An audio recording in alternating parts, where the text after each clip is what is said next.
Oh, hello, everybody. Sorry about that. I just got a tickle in my throat right when we went live. So I apologize for that. This is hashtag No Limits, and I am your host, Shelly Kino. Hashtag No Limits is about people who society places limits upon, but who are busting through those limits. Ophelia says in Hamlet, "We know who we are, but not who we will be."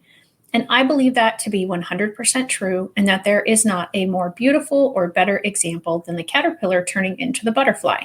For those who don't know, the caterpillar literally dissolves into its cells and then it reforms into the butterfly. That's not enough struggle, though.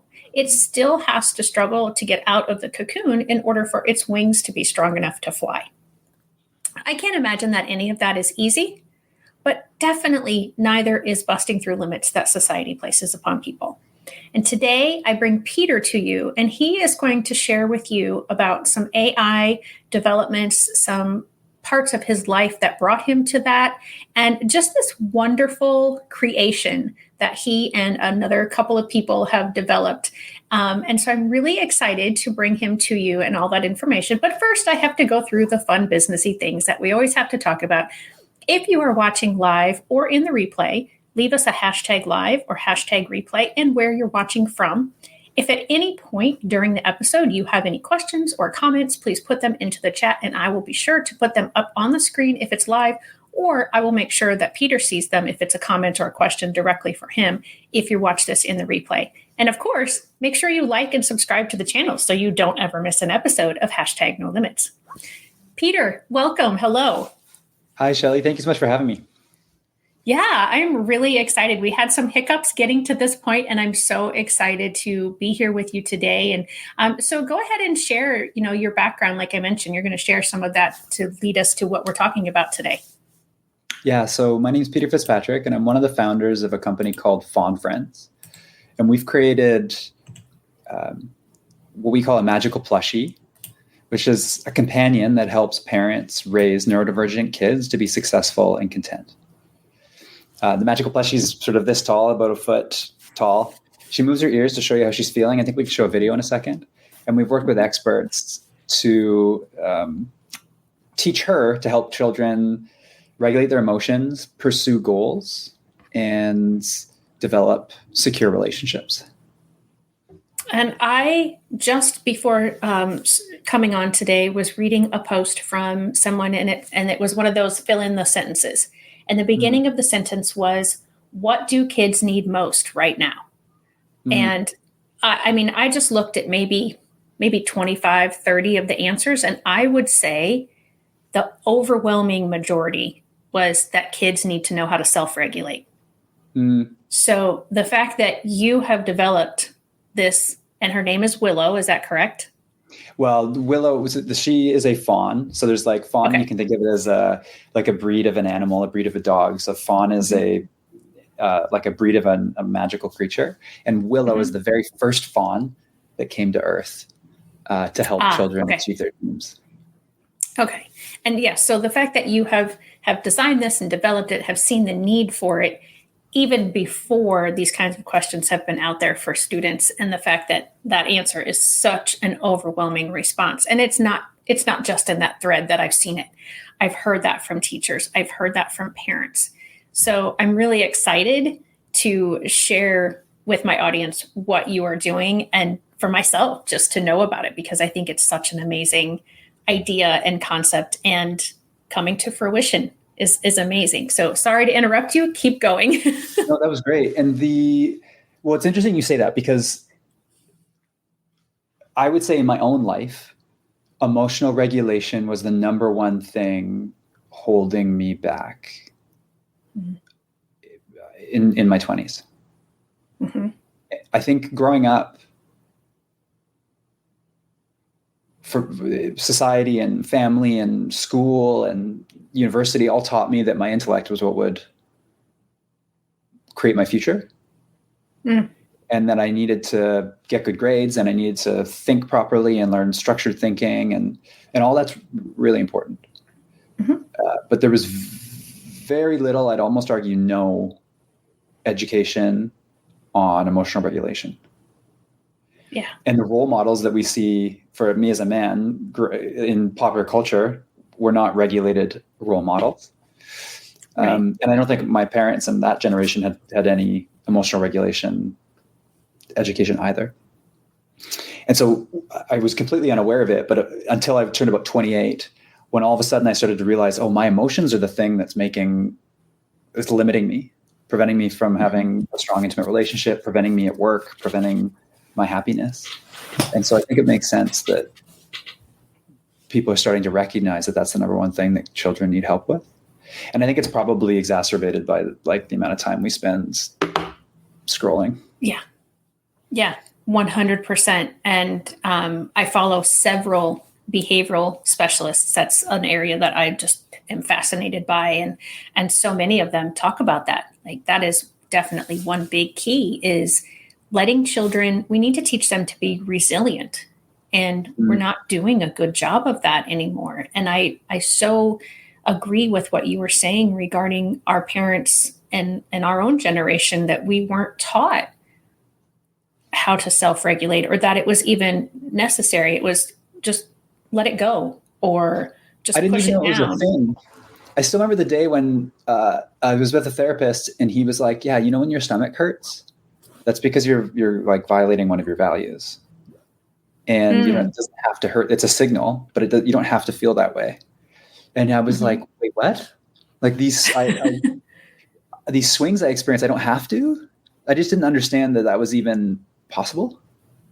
Right. But it's amazing how much peace I feel now. I, of course, still experience emotional variability, but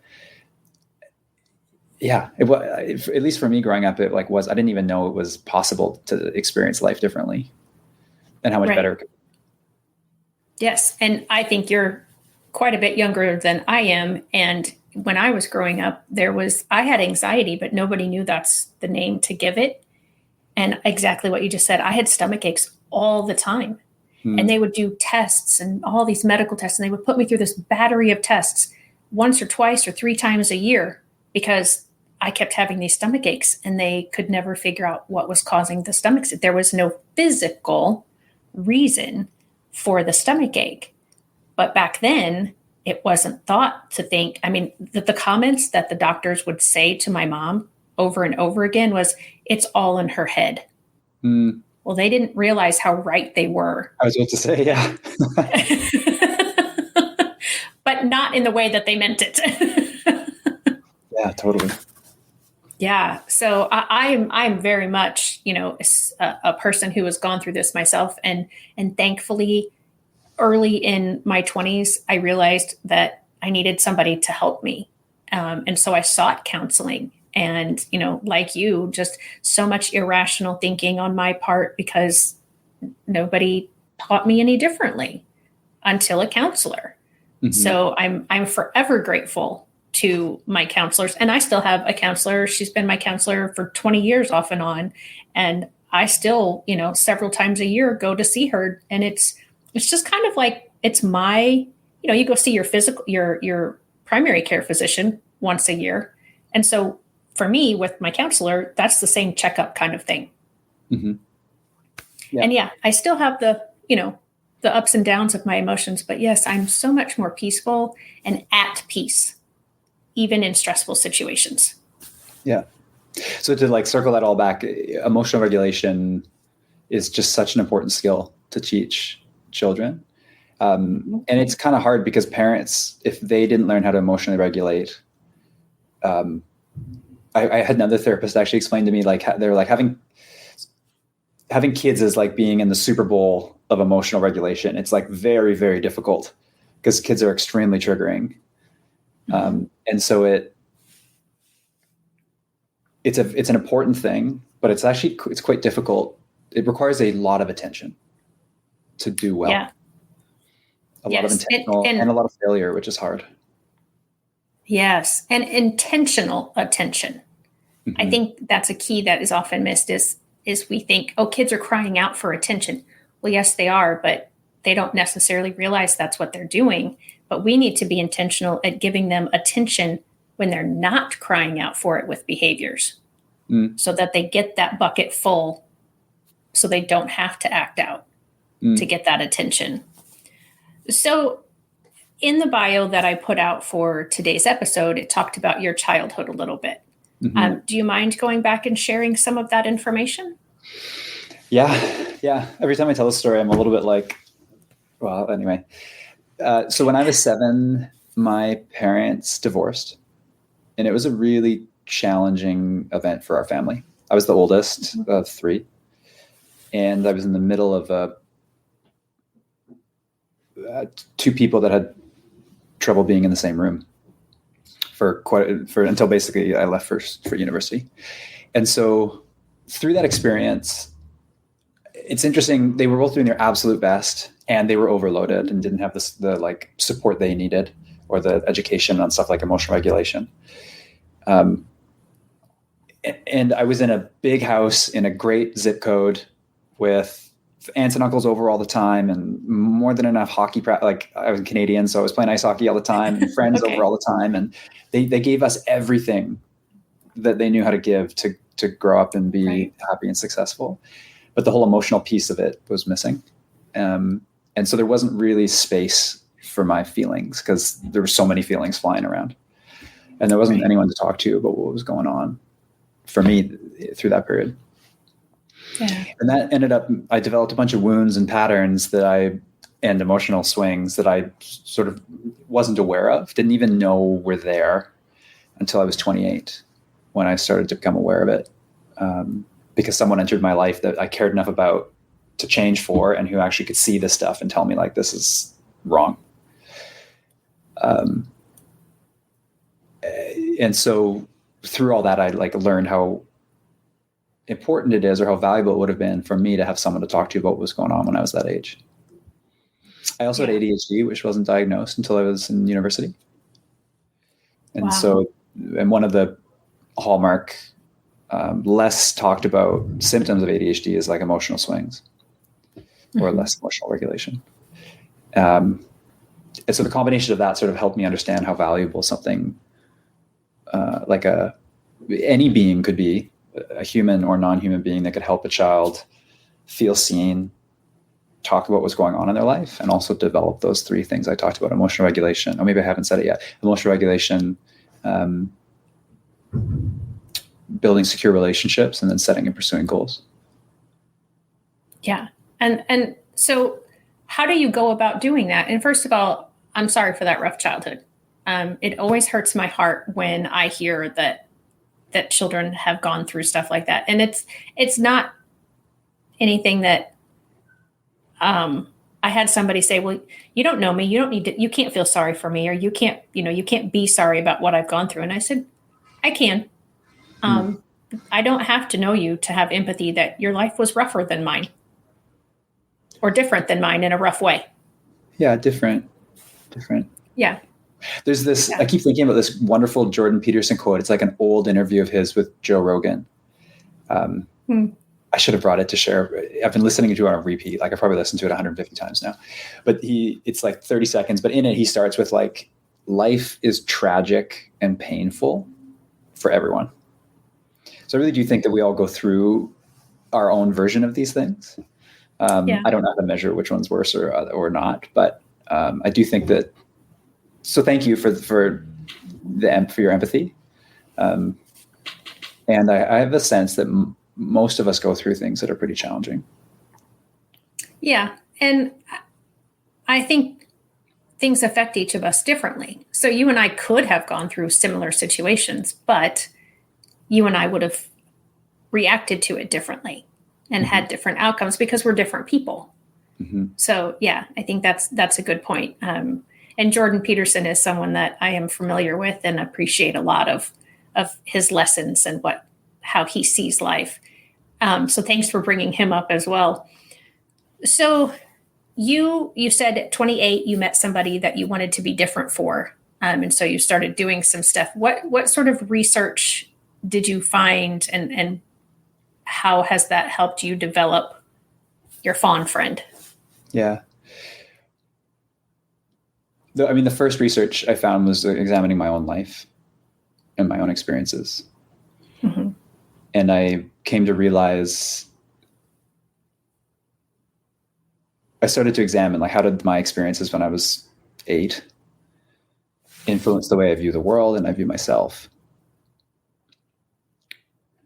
Then we went through, I've probably spent, I don't know, over 50 grand on therapy and coaching and retreats and that kind of thing. So I spent like just a lot of cognitive behavioral therapy.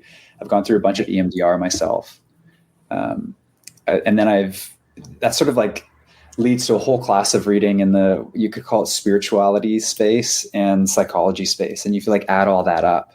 There's this corpus of both immediate research and then ancient wisdom that all comes together to understand what we need to grow up to be successful and content humans. Sure. Yeah. I wonder if, there's some great, what's the word I'm looking for, modern writers in this space that have taught me a lot about kids specifically and have allowed me to reflect on my own childhood, like Dr. Becky. His book, Good Inside, is fabulous. There's another book called Growing Up with Emotionally Immature Parents. Have you read that one? No, I've never even heard of it. Oh, really? Oh, I can't think of the author right now. It's written by Kim Eagle. Okay. I think. Oh, no, sorry. Lindsay Gibson. That's worth picking up. Am I answering your question? I'm not sure. Yeah, no, you're doing good. I actually am now typing the name of that book in here. Growing Up with Emotionally Here, I'll send you the link. I Immature just found it on Okay. Oh, it's called Adult Children of Emotionally Immature Parents. Oh, okay. Well, here we go. We'll do it this way then. Oh, that's a long link. Okay. Yeah, an Amazon link. Yeah. Well, yeah, and if I would have put in the title right, it would have been better. So you, like myself, it sounds like, you did use your own life experiences, but then you, like myself, also probably thought, well, I'm just one person. Is this happening for other people, or am I just that individualistic and unique? And so I know you had mentioned to me before that you had found a link, and I'm going to put the Amazon link in here, and I know it's super long, so it's going to pop up in the chats. But you had found some did you say Yale? I think you said Yale research. Yeah, that's right. That you found that was very helpful in showing you how AI and how it helps neurodiverse people. So you want to talk about that a little bit, and I'll pop that link up as well. Yeah, absolutely. I think maybe I'll take a step back. So that journey that I talked about brought me to a place where I started looking for ways to help others either go through the transformation that I went through much earlier in their life, or skip it altogether. And in a perfect world, we would train a bunch of humans to be able to hold space for children, make them feel seen, valued, and known, and be safe. I think the truth is we would need like some sort of spiritual revolution for there to be truly enough adults that are capable of that. And so one day the idea of creating toys with AI came up, and I shared that idea with my co-founder, and she said something along the lines of, well, maybe if we did that, the toys could help children process their emotions. And then when she said that to me, I was like, oh, wow, I needed that growing up. And so that got us looking into, okay, well, what would it take to use AI to create something that would help kids process their emotions? And if you think about what a therapist does, and to be clear, we don't replace therapy, but a therapist holds structured conversations and leaves their own emotions out to help the other person feel heard, and applies mental frameworks to help somebody like talk through what happened. And so we can teach AI to do that quite well. But but AI on screen is missing something, like the experience of talking to somebody, either even another human in a 2D way, you can probably have this experience where you meet someone on Zoom and you can get one level of work done. But if you see them in person, the experience is different. And the same is true when interacting. Yeah, totally right. It's the same is true when interacting with technology. If you chat with AI online, or there's an avatar that you're speaking with, it's artificial, you have one experience. But when that being is in the room with you, there's a second experience. And so that brings me to that research from Yale. There's a great researcher in Yale, or at Yale, named Brian, and his last name is very Italian, Scasaletti. Brian, we'll put the link in. Brian, if you listen to this, I apologize. But he did this fabulous research that showed that if neurodivergent kids, this specific study was done with children with autism, spend time with a robot, just 5 minutes, before interacting with an adult, they will open up to that adult socially in a way they wouldn't have if they didn't spend time with a robot. And the study was interesting because they actually they tried 3 different things. The first is they gave the kid a tablet, and the kid played with the tablet, and then they brought the adult into the room, and the kid didn't talk to that adult more. The second was they gave them a drawing exercise, I think, like crayons. And then the third was they gave them this robot. And what was interesting is that the child spent much more time interacting with the adult after playing with the robot than the other 2. And later in the day, they kept asking about the robot. They kept asking if they could spend more time with it. And so there's like really clear research that shows that that's true. That's so awesome. So yeah, I have the link posted up here now, and it'll also be in the comment section. And so for those who will be listening to this in podcast form at some point, be sure to come back to the YouTube channel, because this link will be in there to that article if you're interested in reading more about that. And so, Patrick, would now be a good time to show your website and the little video? Yeah, let's go ahead. Okay. All right. So let's pull her up, and let me go over here and play. And by the way, I love this little magical, what did you call it? The magical fairies? Fireflies. Yeah. I could just sit and just like watch that for hours, but yeah, I'll get to the video.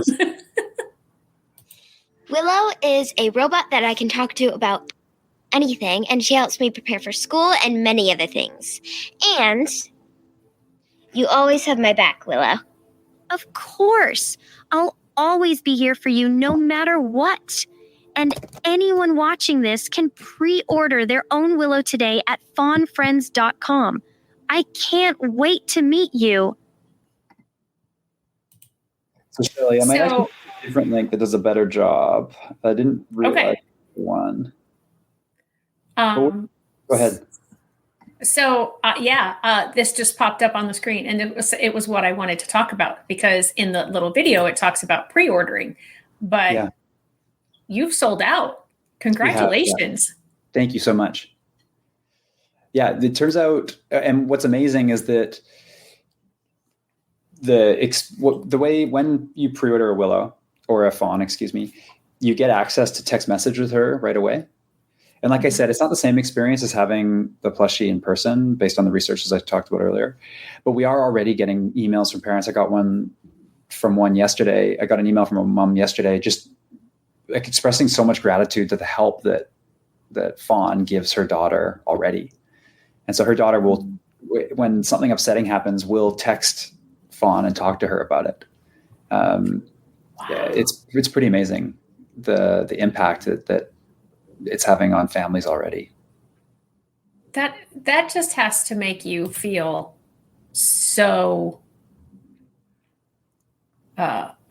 elated and proud that there are people getting the help that you needed. And in some way, maybe that kind of heals that little boy that didn't get what he needed. Well, back to that Peterson video that I said I've been listening to on repeat. Part of it is he's like, so life is tragic. And you need an antidote to that, because if life is only tragedy, then you'll become embittered. What's your antidote to that? And the gist of it is like to transform yourself so that you can take responsibility for your family and for your community, and through that transcend the person you used to be to become the person that you will become. Oh, wow. And this is that for me. I mean, I think that starting a robotics business was a big left turn in my career. I spent my whole career building payments companies, particularly in the financial space. And a lot of people I worked with were like, wait, you're going to build robots? Like, you're going to have real inventory? You realize that you have to like build real things and you're not just going to have software. And I was like, yeah, but we're going to go do this. But for the first time in history, we can create a being and scale it to help millions or billions of people. And we're very, very early on this trajectory, but I truly believe that it's going to make a really big impact on the world. So when it says that you've sold out, how many have you sold so far? Well, we don't release those numbers publicly. Okay. But we I'm sorry. say that kids, that's okay. But we do say that we can't say that kids are texting with Fawn or Willow every day. Mm-hmm. Yeah. That's so cool. Yeah. And I can just think of others that I know of that would be helpful to, that I want to be sure to send this video to them so that they can look and watch it and learn about it themselves. So when you and I were talking about having you as my guest today, we talked about another video that you have. You sent me a video clip, and it is of Eleonora. Oh, yeah. Yeah. Can I share that one with the audience, or is that for private use only? Yeah, well, her mom, we could have prepared it, but her mom asked me not to share one with her name in it. So I think we should leave that one out for now. I can certainly follow up with a different one that has it has like the name taken out, but that was like a commitment I made her, so unfortunately not. Okay. We can talk about it though. What did you take away from it? Just how enthused and how touched the whole family was, not just the little girl. Yeah. And the difference that everyone saw, but the connection. The connection that the little girl made with her fawn friend, and just feeling like somebody's listening to me. Mm-hmm. Somebody, and it's so the language that's used is not necessarily adult to a child language. It's more online with the child's understanding of language and their understanding of certain words. And, I thought it was very touching. It's a little bit like being able to recreate Mr. Rogers, or we can have an adult, we can create an experience that is as mature as an adult would be, but that operates on a child's level. Right. And since it comes in the package of like a cuddly, cute little being, kids are really attracted to it. Oh, yeah, absolutely. And so you were talking about another video that you might have to share with us. I don't know if you've had opportunity. I just put it in the chat, in the private chat. Oh, you did? Yeah. Oh, okay. My apologies. I saw something there and I thought it was the thing that I had already. Okay, so let me go. No, it's a little bit different. And pull this up. So, okay.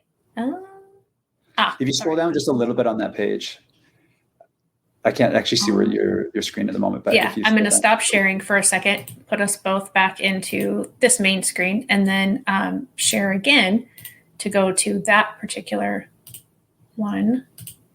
Okay. Yeah. There so it is this the video? Yeah, that's right.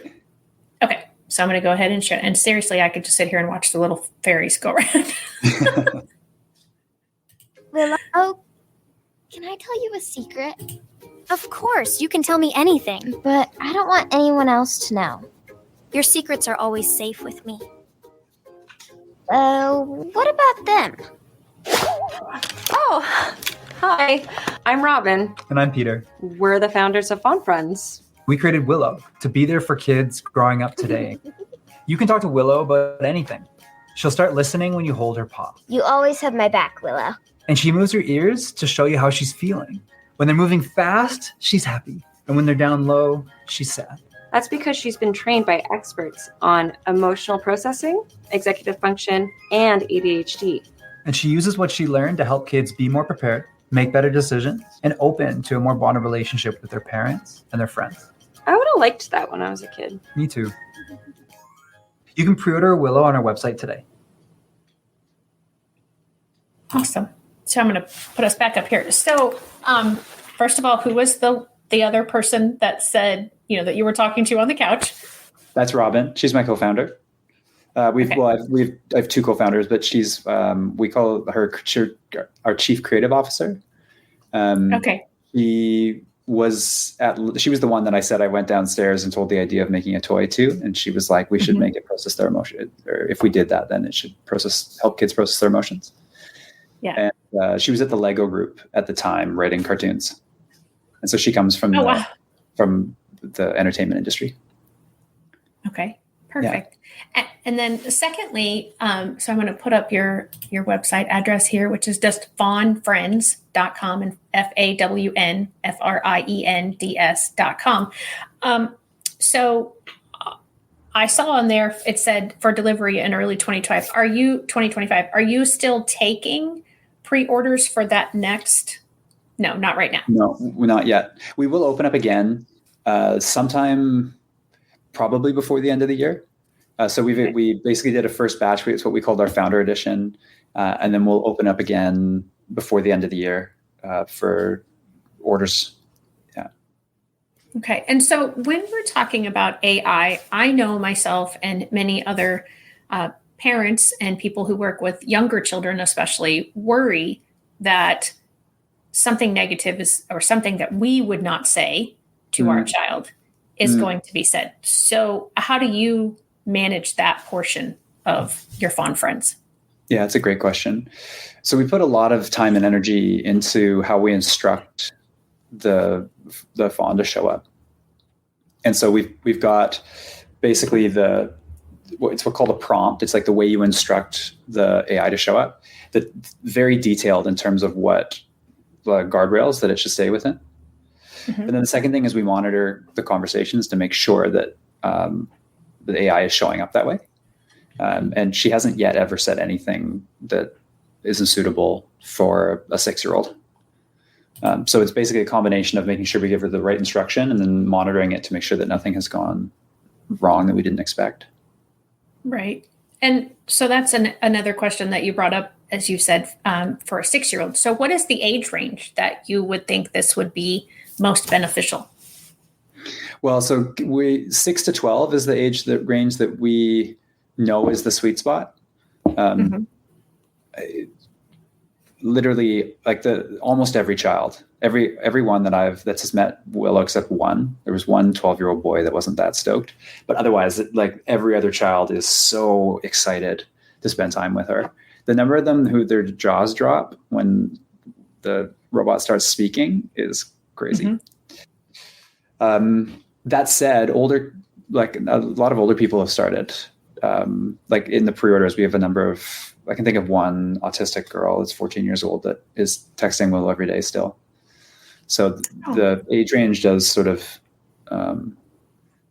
has eked up, but 6 to 12 is what we focus on. Awesome. That's so cool. And I see this being so helpful. How do you keep it from being hacked? That's a great question. So what really matters for how it's hacked is the connection that exists from the unit to the LLM. And it's actually relatively simple to keep that connection secure using HTTPS protocols. So like that part's not actually terribly hard. And then the second thing is we've got to make sure that the data that is generated is encrypted at rest, which is also a relatively simple thing as long as we take the right precautions to do it. So I spent my career in the payments industry. I mentioned that earlier, where data security is crucial. And then our technical co-founder, Carson, spent his career in the health industry. He built a company called Felix Health, where also, you argue maybe even more so than payments, but those two industries take data security very seriously. And so there are principles we can apply from that work to this to make sure that the the device is safe. Wonderful.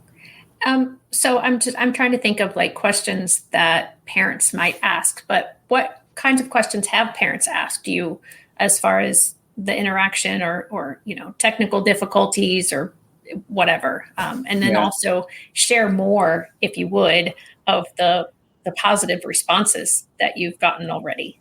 Yeah, I'd love to. So the biggest question that we get after, I'd say the ones you've answered already. So can it be hacked, or data security is really important. And probably the other one that matters a lot is like, will my kid become dependent on this? Which I think is a really valid question. Yeah. But it's a little bit counterintuitively, all the evidence we have today is that it's less addictive than a screen, and less interesting than a human.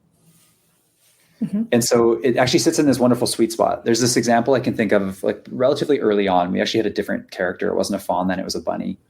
And I was at a good friend's house with his 2 kids, and his boy was playing with it. He was about 6 years old. And for an hour and a half, I'm sitting in this boy's bedroom, and he's like, tell me another story. And then the bunny would tell him a story, and he'd be like, okay, now I want one about an owl, and now I want one about a platypus. And they just kept going, right? Wow. And then it was just before Christmas, and his dad came upstairs and was like, okay, time to put the Christmas lights on the house. And his boy looked at me and immediately was like, how do I turn it off? So he went from engrossed in the experience to dad's available. Like, I'm going to go hang out with dad instead. Right. And as soon as that happened, his dad looked at me and was like, whoa, if that was a movie, do you know how difficult it would have been to get him off? Right. And so there's this, like, video games and movies have this really strong draw to them that lots of parents report. I was going to use the word difficulty, fights, like a lot of conflict over getting their children off these things. Right. And so far, the evidence is that they're sort of like, okay, well, I'll see you later, Fawn. Like they say goodbye, and then they go to their life, and then they can come back. And so it seems to sit in the sweet spot where it's entertaining enough or engaging enough that when mom and dad aren't available, it consumes their time in a way that's positive. It's teaching them life skills that they'll use the rest of their life. But then as soon as the human becomes available, like, the human is definitely better. And as someone who's building these things, we're so far from a social robot or a magical plushie being better than a human. Sure. And so that, I guess that's a long answer to that question. But the number one, that's another one that parents ask a lot. And the evidence we have is that it's less addictive than screens. It's not addictive at all, actually. As soon as an adult's available or a human, they'll drop it.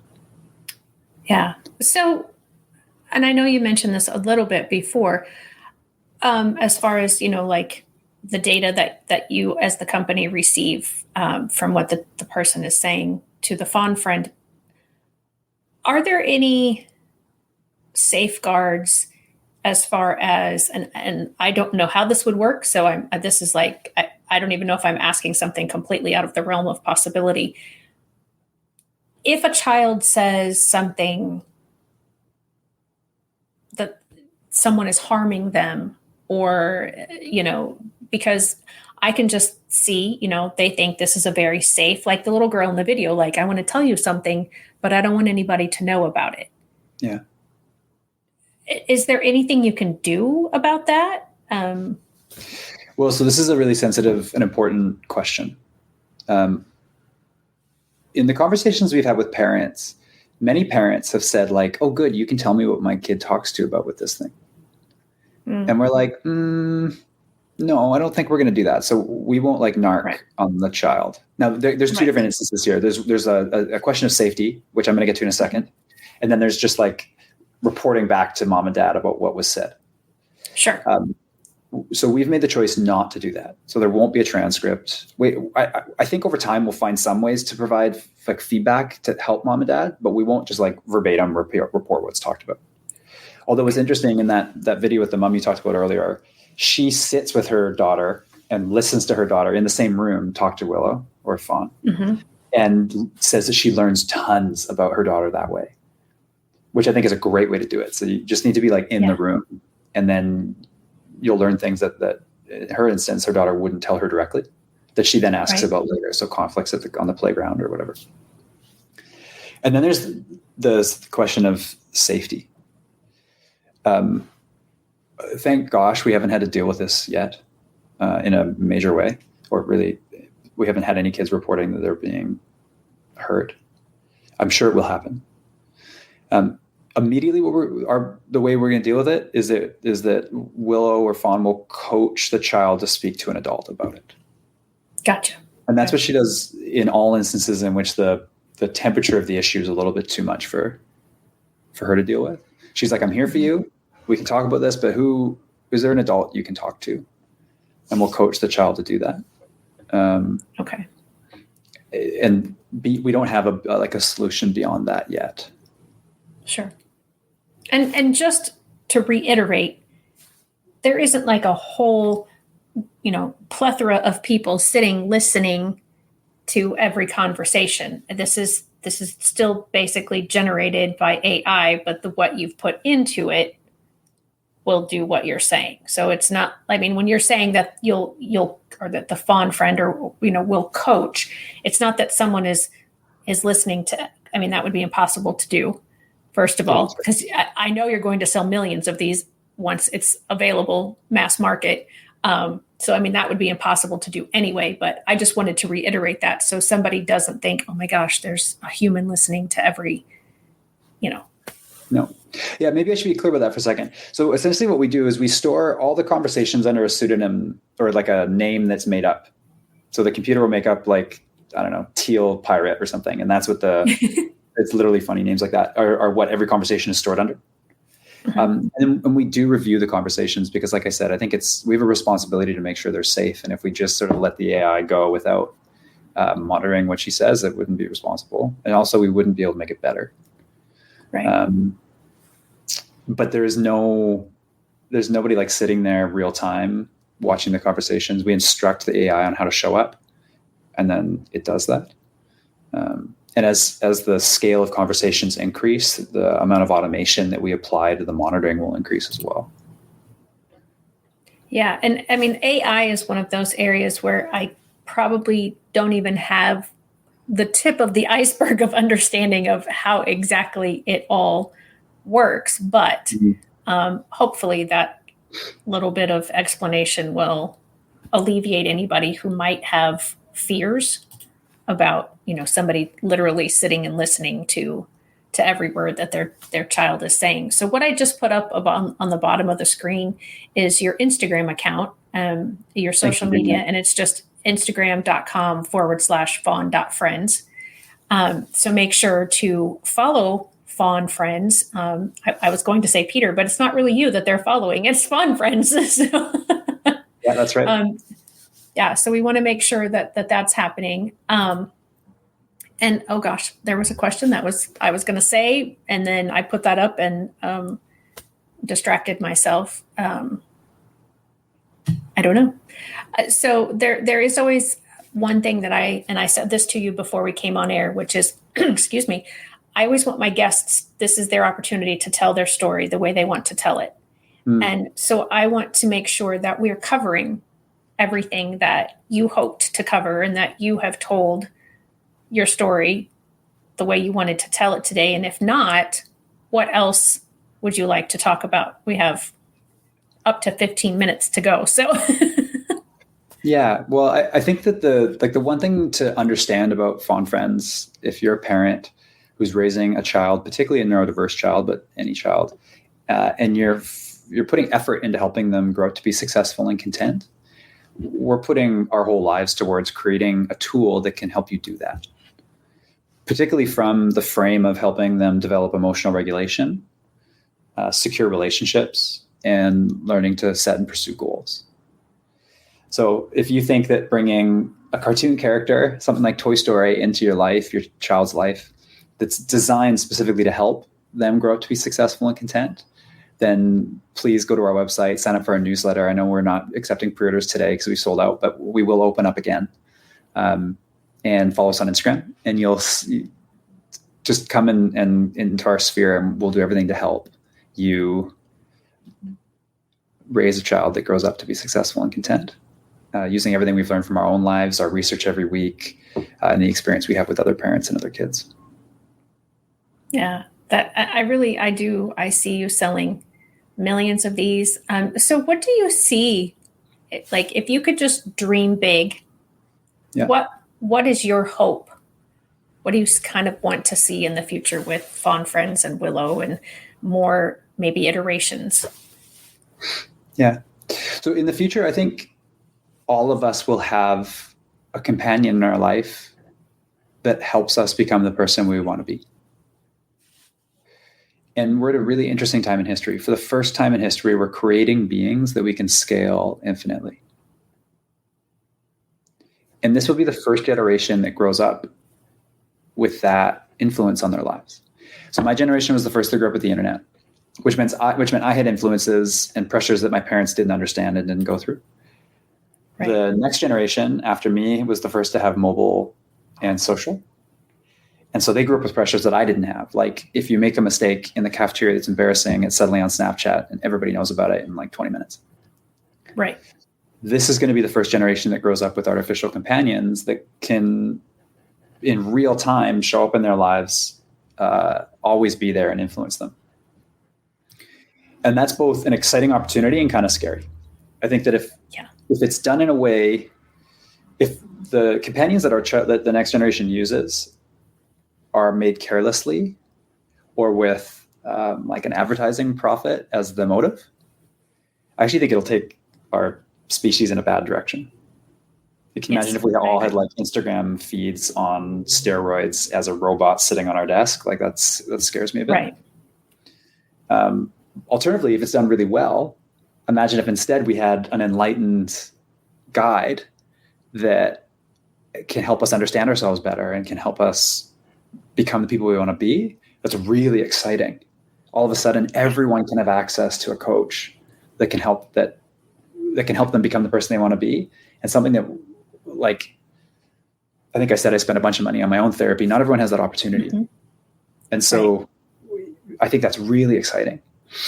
And this will happen. These artificial companions are here. We're not the only business doing this.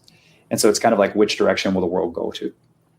What we're working towards is to make it go the left direction, like the direction to make it be a good thing for humanity. Yeah. And I think in that future, we literally can nudge the species forward. We can influence en masse in a way that wasn't possible before now. And I think everyone will have a companion in their life. And if we succeed, that companion will be very good for them. And so I imagine that. And that companion sometimes will show up as a robot. I can imagine like coming home and the magical plushie is sitting there waiting for you and asks you about your day. But also when you go to school for that day or you go get into your car, you can phone them. Like you can phone Willow today or... Oh, wow. Yeah. And so that imagine having R2-D2 truly available in the form that is cuddly and cute and knows you better than most people do. Yeah. And is there to help you grow up to become the person you want to be. That's what I imagine for the future. And I think everyone will have one. So I thought of the question. I love that answer, first of all. The question is the time between when the person, the human, talks to the fawn friend and the response time. I think when we talked before this episode, that you had told me that there were some surprising results that you didn't expect. Well, yeah, what I find interesting about it, where to start with the answer to this. When building technology of any type, the path to success typically says find like the simplest customer with the simplest needs and start there, and then work up to the more complex customers. And so in the world of companions, a lot of people are building for adults. But what's interesting is adults are hard to serve because most adults, when they play with Fawn or Willow, they're like, oh, you know what? When it gets faster, it'll be really good. Once you speed it up, everything will be fun. And then everyone's going to want one. But if you talk to a kid about it, they don't even notice the speed at all. Like they look at me like I'm crazy when I ask if she responds too slowly. Like literally they give me one of these like, what are you even And at one point, she took 10 seconds to respond. She doesn't anymore. She's about 3 now. But at one point, she took 10 seconds to respond. And a boy, I still remember this. There's this boy in Whistler with ADHD, like a heavy case of ADHD, like bouncing off the walls. Like a kid could not sit still. And we have this magical plushie sitting there that takes 10 seconds to respond. But he was just zoned in on the plushie. And he would go up and like, I don't know, she was like, what did you do today? And he would be like, oh, I played Nintendo. And then he would get up, and it's kind of hard when I'm around with him, but he would get up and he'd be like bouncing around the room, kind of, like waiting for the 10 seconds to go by, but zoned in on her. And then she'd be like, you played Nintendo? What game did you play? And then he would look at me and go like, she knows Nintendo. And I was like, yeah. And so then he would go up and he'd be like, I was playing, I don't remember what he was playing, Mario Kart. And then, and then we'd like bounce around the room again, just zoned in on her. And then she would be like, Mario Kart, what level was your favorite or whatever? And then they just had this exchange that kept happening. And it's just amazing. The kids are just so zoned in a way that adults don't understand. They experience the magic in a way adults don't. Well, and I think when we talked about it too, you said sort of the unintended result is that they're able to hold conversations with humans and not need that immediate response too. We think we tend to lose them if we don't give them that immediate response because they're so used to getting that immediate response from Nintendo or whatever screen they're watching. Yeah. And that you had found that to be a nice result that was an unintended result.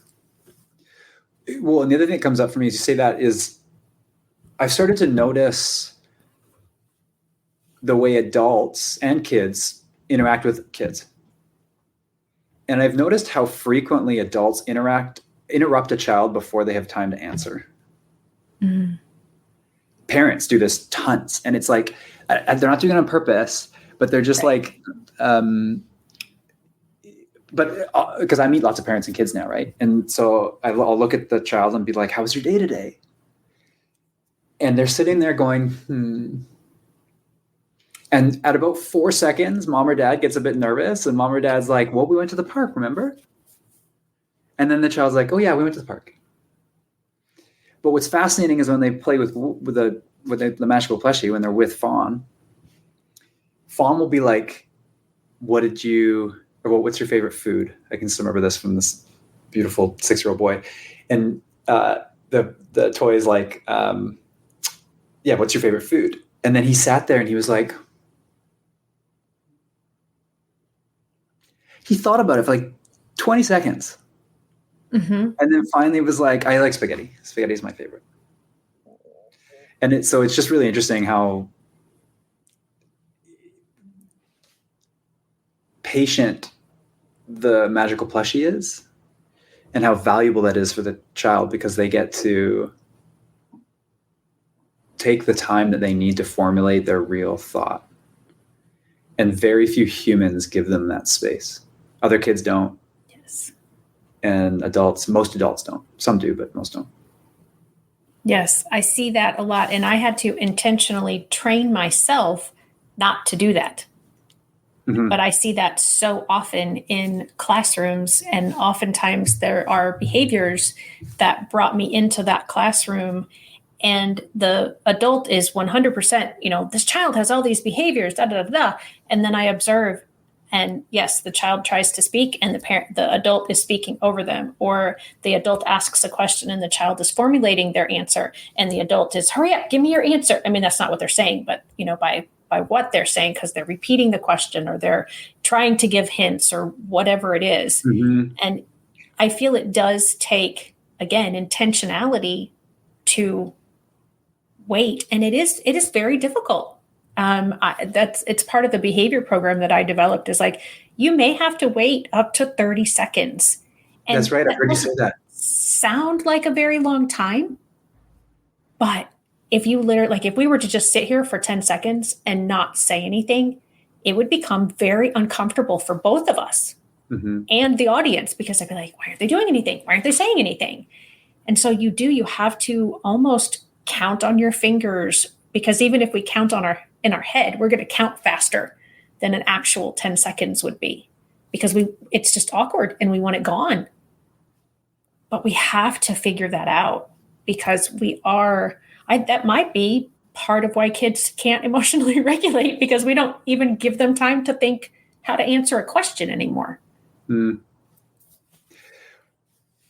other thing that comes up for me is interesting as you say that is that, oh wait, did I just lose it? So parents frequently report that like their kids won't answer their questions. So one of the things that they find really helpful with Fawn is that they can listen to the child talking with Fawn, again, in the same room, and they'll learn about their child's life that way. And then they follow up later and ask questions directly to sort of develop intimacy with them, which is amazing. But early in my career, I was in sales, and I learned the value of silence. Like if you want to ask a tough question, and not a tough question, but a question that is really insightful, like you're really trying to understand, do they need the thing I'm bringing to them? And so you ask them something they have to be vulnerable and share basically something they're missing that maybe my software or my thing will fix, right? Or you can ask a question like, is the price too much? And then the best salespeople just stop talking. And there's this silence. And it's sort of like whoever speaks next loses. In a sense. Yeah. And so just being able to sit there and wait is amazing. So a tip for parents that this probably works, although I've done it with children as much as I have with adults. If you want somebody to answer your question, just stop talking after you ask it. And you're quite likely to get the outcome or the answer to the thing you're looking for. Yeah, very true. Very true statement. Well, now we don't have 14 or 15 minutes anymore. We just have a couple. So I'm going to ask and just double check with you that we have covered everything, that you got to share your story the way that you want, or to share Fawn's story the way you wanted to share it. Yeah, the last thing I'll share is that we are putting tons of energy every week into understanding how to help parents raise successful and content neurodiverse children. And I think this applies to children in general, but neurodiverse children is where we're focused right now. If that sounds interesting to you, follow us on Instagram. It's fawn.friends or @fawn.friends. And every week there, we're sharing what we learn. And so go there, follow us. And I hope that what we create helps you and your family. Yeah, I'm just going to pop that back up. It's just going to scroll across the bottom. And Peter, I so thank you for your time today. I know you are a super busy guy, and I appreciate you coming on and sharing about Fawn Friends and Willow and all this great stuff that is happening because of you and your team. And guys, make sure you follow them, like you just said, on Instagram and learn about the things that they're learning about every day, and keep a watch out on their website. Let me see if I can pop that up at the same time I can, so that you've got their website, you've got their Instagram, so that when the next opportunity is available for you to pre-order, that you are there and you see it. Get on his newsletter, as he mentioned, and make sure to like and subscribe to this channel so that you don't ever miss an episode of #NoLimits, because they're all as great as the one was today. So thanks everybody for tuning in, and I will see you next time. Hey parents and teachers, are you tired of IEP meetings that feel like a battle? Let's put an end to the tension and create a collaborative, calm, and respectful environment together. Shelley Kino, your go-to IEP consultant, can transform your meetings into positive and productive experiences. With Shelley Kino, your child is her top priority, your voice is heard, and you become confident. Shelley Kino is making the world better for all, one IEP at a time. Visit www.shelleykino.com for more information and set up your free 20-minute consultation today. That's shelleykino.com, SHELLEYKENOW.